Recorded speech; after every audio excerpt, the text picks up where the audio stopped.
Laser limited ने application मंगाई हैं for issuing 2 lakh equity shares जिनकी फेस वैल्यू है ₹10 पर शेयर और इनको इशू किया गया है एट अ प्रीमियम ऑफ 20%, यानी कि एट अ प्रीमियम ऑफ ₹2 पर शेयर। ₹10 का 20% ₹2 होता है स्टूडेंट्स। कंपनी जो पैसा ले रही है वो कुछ इस तरह से ले रही है ऑन दीज शेयर्स।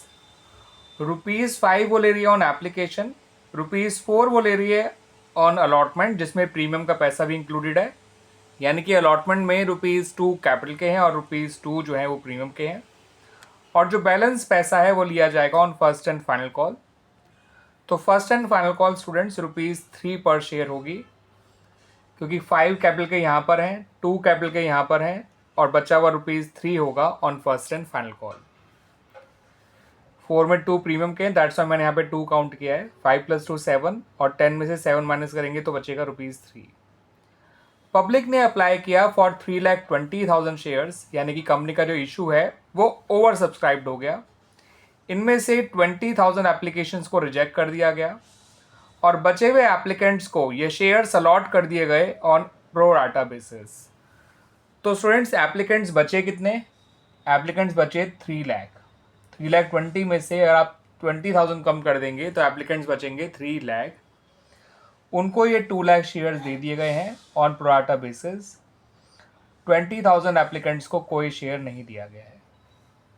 ठीक है स्टूडेंट्स, ये कहा नहीं गया, लेकिन जो प्रोराटा कैटेगरी के एप्लीकेंट्स होते हैं उनका एक्स्ट्रा एप्लीकेशन मनी हम शेयर अलॉटमेंट अकाउंट में ट्रांसफ़र कर दिया करते हैं। ये पैसा उनको जो है रिफ़ंड नहीं किया जाता, वो आगे एडजस्ट कर लिया जाता है। हाँ, जिनकी एप्लीकेशन रिजेक्ट कर दी गई है उनका पैसा कंपनी रिफ़ंड कर दिया करती है, उसे आगे अलॉटमेंट में ट्रांसफ़र नहीं कर सकती है। फिर हमें यहाँ बताया गया कि कविता एक एप्लीकेंट है और 15,000 शेयर्स, यानी कविता ने 15,000 शेयर्स मांगे थे। याद रखिएगा, एप्लीकेंट माने उसने अप्लाई किया था 15,000 शेयर्स के लिए। उसने ना अलॉटमेंट का पैसा दिया ना कॉल का पैसा दिया, and as a result of that Kavita के शेयर्स जो हैं वो फॉरफीट कर लिए गए by the company.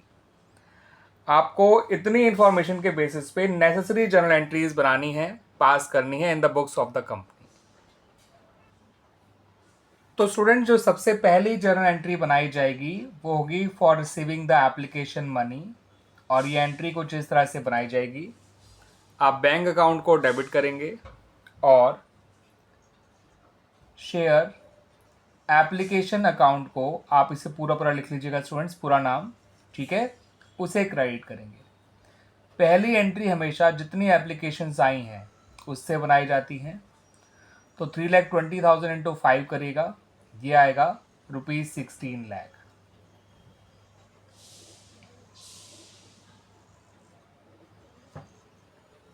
Clear students? अगली एंट्री आप बनाएंगे शेयर एप्लीकेशन अकाउंट डेबिट,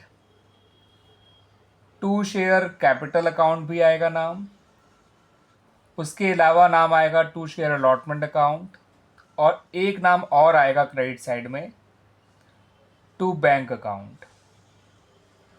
अब इनके अमाउंट कैसे कैसे फिल किए जाएंगे स्टूडेंट्स उसको समझिएगा।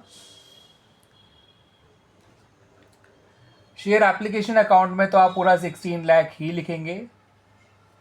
शेयर कैपिटल में केवल उतने ही शेयर्स का पैसा ट्रांसफ़र किया जाएगा जितने शेयर्स कंपनी ने लोगों को दिए हैं, उतने शेयर का एप्लीकेशन मनी, जो कि ₹5 है। 2 लाख शेयर लोगों को अलॉट किए गए हैं, इंटू 5 करेंगे तो ये आएगा ₹10 लाख। Clear students? बैंक में कितने शेयर का पैसा जाएगा वो जान लीजिए। जितनी एप्लीकेशन रिजेक्ट करी गई हैं इंटू एप्लीकेशन मनी पर शेयर, जो कि है 20,000 इंटू 5, यानी कि ₹1 लाख। आप इसे माइनस भी कर देंगे 16 लाख में से इन दोनों के सम को, तो भी ₹5 लाख आ जाएगा। ठीक है स्टूडेंट्स, बाकी ये 5 लाख कैसे आया वो समझिए। प्रोराटा एप्लीकेंट्स ने 3 लाख शेयर्स मांगे थे, उन्हें 2 लाख शेयर्स मिले हैं, यानी इसका मतलब उन्होंने 1 लाख शेयर्स के लिए एक्स्ट्रा एप्लीकेशन दे रखी है, और 1 लाख इंटू 5 करेंगे तो भी आपका ₹5 लाख आ जाएगा। तो उनका जो 1 लाख शेयर्स के लिए एक्स्ट्रा एप्लीकेशन आई थी उनका पैसा हो जाएगा टोटल 5 लाख, जो उन्हें रिफंड नहीं किया गया, आगे शेयर अलॉटमेंट अकाउंट में एडजस्ट कर लिया गया। ठीक है ना स्टूडेंट्स? अब कंपनी अलॉटमेंट का पैसा मांगेगी लोगों से, और एंट्री बनेगी share allotment account debit to share capital account. याद रखिएगा अलॉटमेंट के टाइम पे प्रीमियम भी है तो लिखिएगा टू सिक्योरिटीज प्रीमियम अकाउंट। अब अलॉटमेंट उतने ही शेयर पे मांगी जाएगी जितने शेयर्स कंपनी ने लोगों को अलॉट किए हैं, यानी 2 लाख शेयर्स। अलॉटमेंट ₹4 पर शेयर है तो 2 लाख इंटू 4 हो जाएगा ₹8 लाख। 2 लाख इंटू ₹2 लिखेंगे हम शेयर कैपिटल में, क्योंकि बाकी दो तो प्रीमियम के हैं, और 2 लाख इंटू 2 ही आएगा सिक्योरिटी प्रीमियम में ₹4 लाख। क्लियर हो गया स्टूडेंट्स? अब आपको अलॉटमेंट की रिसीविंग की एंट्री पास करनी है, और जब अलॉटमेंट की रिसीविंग की एंट्री पास करेंगे तो ध्यान रखिएगा, 2 बातों का ध्यान रखिएगा। एक तो ये कि पहले का पैसा भी आया हुआ है, और दूसरा ये कि कविता ने अलॉटमेंट नहीं पे किया है। तो अलॉटमेंट की रिसीविंग की एंट्री में आपको बैंक अकाउंट को डेबिट करना है, कॉल्स इन अरियर अकाउंट को डेबिट करना है, और शेयर अलॉटमेंट अकाउंट को क्रेडिट करना है। इनमें मैं सबसे पहले अमाउंट फिल कर रहा हूँ स्टूडेंट्स शेयर अलॉटमेंट का। कंपनी ने मांगे हैं 8 लाख, जिसमें से 5 लाख रुपीज़ पहले के आए हुए हैं, है ना स्टूडेंट्स? तो 8 लाख में से 5 लाख माइनस करेंगे तो शेयर अलॉटमेंट में अब जो पैसा क्रेडिट किया जाएगा वो होगा केवल ₹3 लाख। 8 लाख जितना कंपनी ने अलॉटमेंट में पैसा मांगा माइनस 5 लाख जितना अलॉटमेंट का पैसा पहले का आया हुआ है फ्रॉम एप्लीकेशन टू अलॉटमेंट जो यहाँ ट्रांसफ़र किया गया है, इसमें से इसको माइनस करा गया है। ठीक है स्टूडेंट्स? अब आपको ये कॉल्स इन अरियर का अमाउंट फिल करना है। इस अमाउंट को फिल करने के लिए आप ये काम वर्किंग नोट में करिएगा, एंट्रीज के बीच में नहीं, मगर मैं यहीं पे करके दिखा रहा हूँ आपको वर्किंग, और वो वर्किंग बहुत ज़रूरी है स्टूडेंट्स। आपको जब भी किसी पर्सन को प्रोराटा बेसिस पे शेयर अलॉट किए जाते हैं और वो अलॉटमेंट का पैसा नहीं दे पाता, तो उसके लिए ये 3 स्टेप वर्किंग आपको करनी है। सबसे पहले इसके कविता के अलॉटेड शेयर निकालिए, क्योंकि हमें कविता के अप्लाइड शेयर्स दे रखे हैं। याद रखिएगा, अगर हमें कविता के अलॉटेड शेयर दे रखे होते तो हम उसके अप्लाइड शेयर निकालते, क्योंकि ऐसा व्यक्ति जिसको प्रोराटा बेसिस पर शेयर मिलते हैं और वो अलॉटमेंट का मनी नहीं देता है, तो उसके हमें applied as well as allotted share दोनों ही पता होने चाहिए। फिलहाल हमें उसके अप्लाइड शेयर्स पता हैं तो हम उसके अलॉटेड शेयर निकाल रहे हैं। तो उसके लिए प्रोराटा कैटेगरी के टोटल अलॉटेड शेयर ऊपर रखिए, टोटल अप्लाइड शेयर नीचे रखिए, इनटू इसके अप्लाइड शेयर। ठीक है स्टूडेंट्स? क्योंकि हमें कविता के अलॉटेड शेयर निकालने हैं, इसलिए हमने प्रोराटा कैटेगरी के टोटल अलॉटेड शेयर ऊपर रखे हैं, टोटल अप्लाइड शेयर नीचे रखे हैं, इनटू शेयर अप्लाइड बाय कविता। अगर हमें उसके अप्लाइड शेयर निकालने होते तो हम 3 लाख ऊपर रखते, 2 लाख नीचे, इनटू उसके शेयर अलॉटेड।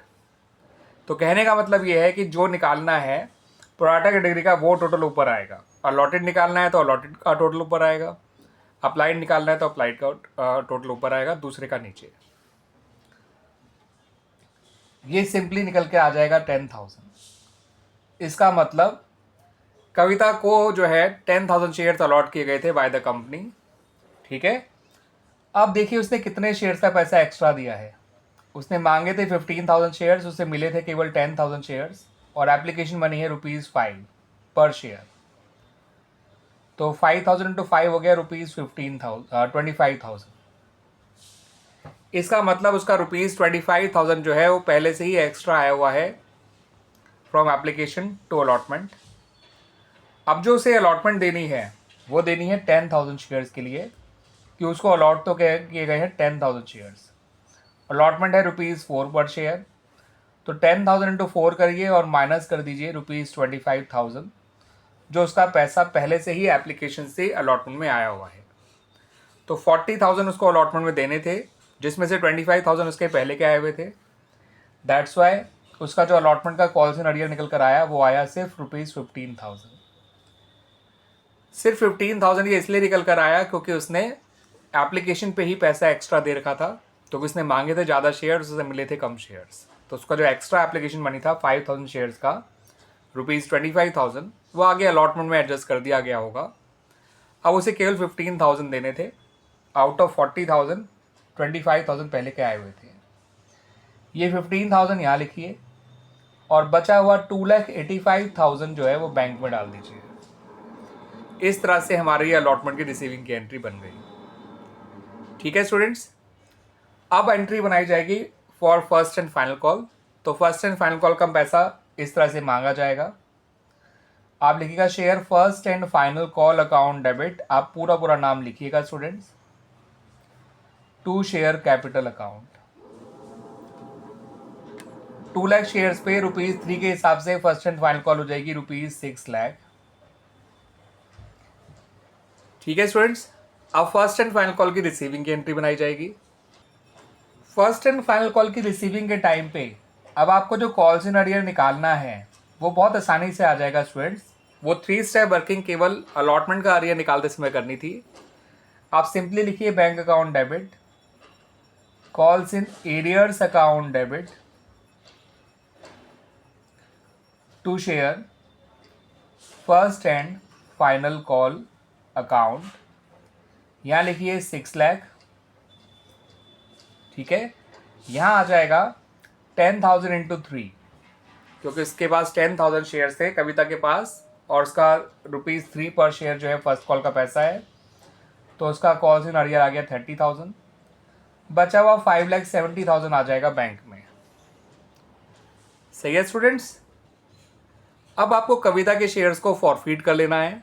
जब आप कविता के शेयर को फॉरफीट करेंगे तो ध्यान रखिएगा कि कविता ने प्रीमियम का पैसा नहीं दिया है, क्योंकि उसने अलॉटमेंट का पैसा भी नहीं दिया है। ठीक है students,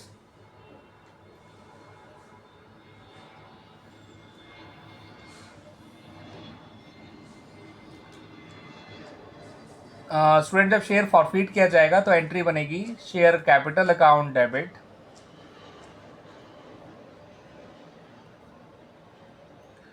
securities premium account debit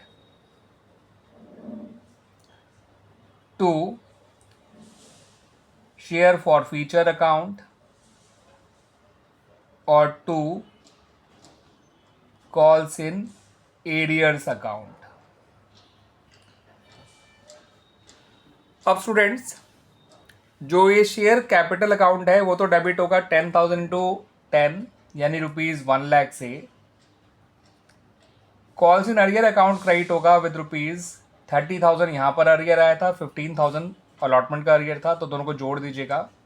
15,000 allotment का अरियर और 30,000 फर्स्ट एंड फाइनल कॉल का अरियर, तो यहाँ लिखिएगा 45,000। अब ये जो सिक्योरिटीज प्रीमियम का अमाउंट है वो आना तो चाहिए 10,000 इंटू 20,000, लेकिन यहाँ पर जो डेबिट होगा वो ₹15,000 होगा स्टूडेंट्स। अब वो क्यों होगा मैं आपको समझा रहा हूँ, उसको ढंग से समझिएगा स्टूडेंट्स, अच्छे तरीके से समझिएगा। हम जानते हैं कविता का जो एक्स्ट्रा एप्लीकेशन मनी आया था वो 5,000 शेयर्स का था, क्योंकि उसने 15,000 शेयर मांगे थे और उसको केवल 10,000 शेयर मिले थे, तो उसका एक्स्ट्रा एप्लीकेशन मनी था ₹25,000, जो आगे अलॉटमेंट में एडजस्ट कर लिया गया था। अब जो अलॉटमेंट उसे देनी थी उसमें ₹2 कैपिटल के थे और ₹2 जो थे वो सिक्योरिटीज प्रीमियम के थे। ठीक है स्टूडेंट्स, 10,000 शेयर्स उसके पास थे, यानी ₹20,000 उसको कैपिटल के देने थे, ₹20,000 जो है उसे प्रीमियम के देने थे। अब ये जो एक्स्ट्रा एप्लीकेशन मनी आया हुआ था कविता का, ठीक है स्टूडेंट्स, इसमें से 20,000 तो कैपिटल का पैसा कवर करने के लिए इस्तेमाल हो जाएंगे और 5,000 जो है वो ट्रांसफ़र कर दिए जाएंगे कैपिटल का, वो सिक्योरिटी प्रीमियम का मनी कवर करने के लिए। एक्स्ट्रा एप्लीकेशन मनी है 25,000, जिसमें से 20,000 तो कैपिटल से रिलेटेड अमाउंट जो है अलॉटमेंट का उसको कवर करने में यूज़ होगा और 5,000 प्रीमियम से रिलेटेड अमाउंट कवर करने में इस्तेमाल होगा। आप कह सकते हैं कि प्रीमियम का पहले क्यों नहीं, कैपिटल का ही पहले क्यों? तो इस बात को ध्यान रख लीजिएगा, इस रूल को ध्यान रख लीजिएगा कि जो एक्स्ट्रा एप्लीकेशन मनी होता है उसमें से पहले अलॉटमेंट का कैपिटल से रिलेटेड अमाउंट ही कवर किया जाता है, देन प्रीमियम से रिलेटेड अमाउंट को कवर किया जाता है। इसलिए आउट ऑफ दिस 25,000 कैपिटल से रिलेटेड अमाउंट 20,000 पूरा कवर हो चुका है, यानी कि जो अरियर्स हैं अलॉटमेंट के टाइम पे उसमें कैपिटल से रिलेटेड अमाउंट बिल्कुल भी नहीं है। और प्रीमियम का भी कुछ अमाउंट मिल चुका है, पूरा तो नहीं मिल पाया होगा क्योंकि सिर्फ 5,000 ही एक्स्ट्रा एप्लीकेशन मनी बचा था। ठीक है, 20,000 कैपिटल से रिलेटेड अमाउंट को कवर करने के बाद, तो इसका मतलब ये हुआ जो अलॉटमेंट पे अरियर आया था 15,000 वो प्रीमियम का ही था पूरा पूरा। और प्रीमियम के बारे में एक रूल होता है कि प्रीमियम उतना ही डेबिट किया जाता है फॉरफीचर के टाइम पे जितना वो रिसीव ना हुआ हो। तो प्रीमियम बेशक 10,000 इंटू 20,000 था, लेकिन उसमें से 5,000 का प्रीमियम मिल चुका है, और जो प्रीमियम मिल चुका होता है उसे डेबिट नहीं किया जाता as per rule. That's why यहाँ पर हम जो प्रीमियम डेबिट करेंगे वो केवल 15,000 ही करेंगे। Clear students? इस वर्किंग से मेरी बात आपको समझ में आ गई होगी कि यहाँ पे हमने 15,000 को ही डेबिट क्यों किया है, वाई नॉट 20,000? क्योंकि एक्स्ट्रा एप्लीकेशन मनी जो आया हुआ था उसमें से प्रीमियम का भी 5,000 रुपये जो है कवर हो चुका है। दैट्स वाई उसको केवल 15,000 ही डेबिट किया जाएगा। अब उस 1,15,000 में से आप 45,000 कम करेंगे तो ये बचेगा 70,000। तो ये आपका हो गया स्टूडेंट शेयर फॉरफीचर अकाउंट का अमाउंट। और इस तरह से हमारी ये सारी एंट्रीज कंप्लीट हो गई हैं, क्योंकि हमसे केवल इन शेयर्स को फॉरफीट करने की ही एंट्रीज पास करने के लिए कहा गया था। Clear students? आ गया समझ में?